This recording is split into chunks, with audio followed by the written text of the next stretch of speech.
Kisah Abu Nawas dan anak kecil yang cerdas suatu pagi di kota Baghdad. Abu Nawas berjalan santai di pasar sambil membawa kantong kecil berisi beberapa koin perak.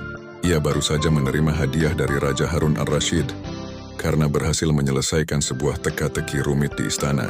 Sambil tersenyum, ia berkata dalam hati, "Hari ini aku tidak akan berpikir rumit. Karena dia ingin bersantai dan menikmati pagi yang cerah ini." Namun, seperti biasa, keberadaan Abu Nawas di pasar selalu menarik perhatian banyak orang. Semua tahu, pria ini bukan orang sembarangan. Kadang bijak, kadang konyol, tapi selalu membuat orang tertawa. Tiba-tiba, dari kejauhan terdengar suara seorang anak kecil yang sedang berdebat dengan penjual buah. "Aku sudah bayar 2 koin, tapi kau hanya kasih 1 buah delima. Seharusnya dapat 2. Abu Nawas mendekat dan tersenyum. "Ada apa ini, anak kecil?" tanyanya lembut. Anak itu menatapnya dan menjawab, "Tuan, pedagang ini menipu aku. Aku kasih 2 koin perak, tapi cuma dikasih 1 buah." Penjual itu cepat-cepat menimpali, "Tidak, Tuan Abu Nawas, anak ini salah. Ia hanya memberi 1 koin, tapi mengira 2 karena koinnya besar." Abu Nawas mengusap jenggotnya. "Baiklah, aku akan selesaikan persoalan ini. Tapi sebelum itu aku ingin pengaruh sesuatu." Abu Nawas berjongkok dan menatap anak kecil itu dengan senyum penuh teka-teki. "Nak, siapa namamu?" "Namaku Amir," jawab anak itu tegas. "Baik, Amir. Aku ingin tahu apakah kau benar-benar cerdas atau hanya pandai berdebat.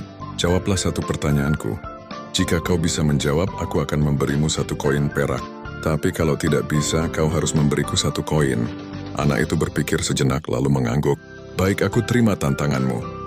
Orang-orang di sekitar mereka mulai berkumpul.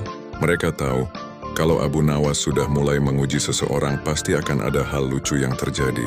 Abu Nawas bertanya, "Nak, di mana letak tengah dunia ini?" Anak kecil itu berpikir sebentar lalu menancapkan tongkat kecilnya ke tanah dan berkata, "Di sini, Tuan.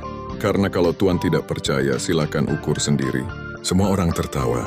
Abu Nawas melongo sesaat lalu ikut tertawa. "Kau benar-benar pintar, Amir. Jawabanmu sangat mirip dengan gaya bicaraku," katanya sambil memberikan 1 koin perak kepada anak itu. Namun anak kecil itu belum selesai. Ia menatap Abu Nawas dengan pandangan penuh tantangan. "Sekarang giliran aku, Tuan. Boleh aku juga bertanya?" Abu Nawas mengangguk santai. "Tentu saja, silakan." Anak itu bertanya, "Tuan, berapa jumlah rambut di kepala Tuan?" Abu Nawas tertawa kecil. "Wah, itu pertanyaan sulit, aku tidak tahu." Anak kecil itu tersenyum nakal. "Kalau begitu, Tuan harus memberiku 1 koin karena Tuan tak bisa menjawab." Orang-orang tertawa lagi. Abu Nawas menyerahkan 1 koin dengan senyum. "Kau benar-benar pandai bermain logika, Amir. Tapi sekarang,